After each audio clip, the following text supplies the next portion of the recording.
నేను రాసినటువంటి పుస్తకం సత్య మార్గం. దాంట్లో ఇంకొక టాపిక్ ఏమిటంటే దేవుడు ఎవరు, దీని గురించి కొంచెం తెలుసుకుందాం. ఈ శ్లోకం చూద్దాం. సత్యం జ్ఞానం అనంతం బ్రహ్మ, ఆనందో బ్రహ్మాతి వ్యజవాత్. ఈ శ్లోకం యొక్క సందేశం ఏంటంటే సత్యము, జ్ఞానము, అనంతము, ఆనందము, ఈ 4 లక్షణాలు ఉన్నదే బ్రహ్మము అంటే దేవుడు అని తెలుసుకోవాలి. అందుచేత వీటిని కొంచెం విపులంగా తెలుసుకుందాం.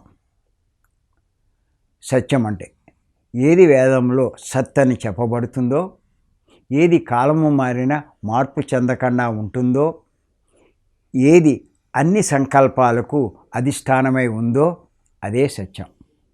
2 జ్ఞానము, ఏది స్వయం ప్రకాశమై, ఏది సర్వప్రకాశమై, ఏది ఆవరణరహితమై చిస్వరూపమై ఉందో, ఏది అనాది అనంతమై నిరంతరం వృత్తిరహితమై వృత్తి సాక్షి చైతన్యమై ఉందో అదే జ్ఞానము. 3 అనంతం, దేనికి చావు పుట్టుకలు లేవో, ఆకారము లేదో, కుండలు వేరైనా మట్టి ఒక్కటే అన్నట్టు, ఆభరణాలు వేరైనా బంగారం ఒక్కటే అన్నట్టు, వస్త్రాలు వేరైనా నూలు ఒక్కటే అన్నట్టు, కనపడే ప్రపంచమే కాదు కనపడని లోకాల పర్యంతం సర్వత్రా వ్యాపించి పరిపూర్ణమై ఉన్నటువంటి ఆ చైతన్యమే అనంతం.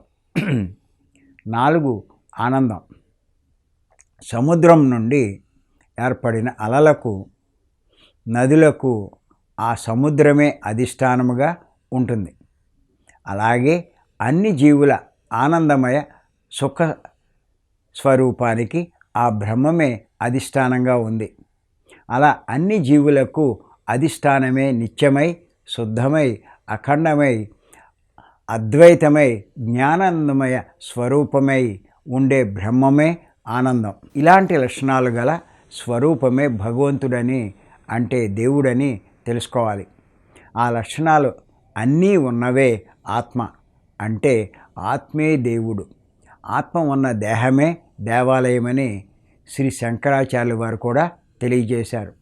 అంటే ఏ శక్తిచే ఈ జగత్తు యొక్క సృష్టి స్థితి లయాలు జరుగుతున్నాయో, సృష్టిలోని సమస్త లోకాలు నడవడానికి కారణమో మూలాధారమో ఆ శక్తే దేవుడు. ఏదైతే స్వయం ప్రకాశమో అనంత శక్తివంతమో ఆ చైతన్యమే దేవుడు. ఏ శక్తి లేకపోతే సృష్టిలో సమస్తము స్తంభించిపోతాయో ఆ శక్తే దేవుడు. అంతేకాని విగ్రహం మాత్రం కాదు అని తెలుసుకోవాలి.